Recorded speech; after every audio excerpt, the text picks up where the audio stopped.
AD for telling my friends to leave because of how they were chewing?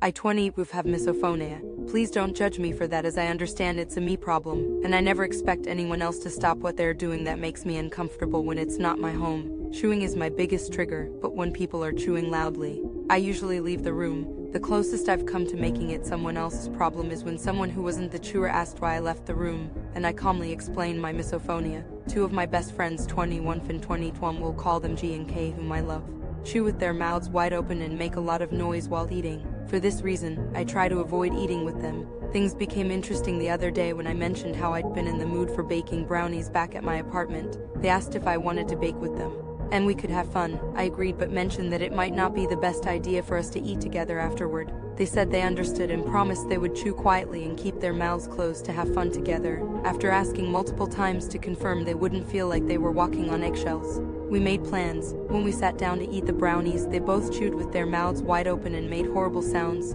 I assumed they'd forgotten what we talked about, so I politely asked, "Sorry guys, do you mind chewing quieter and closing your mouths, please?" I felt like I deserved a break from noises that irritated me once I was back in my apartment. She said it wasn't fair for me to expect them to chew differently.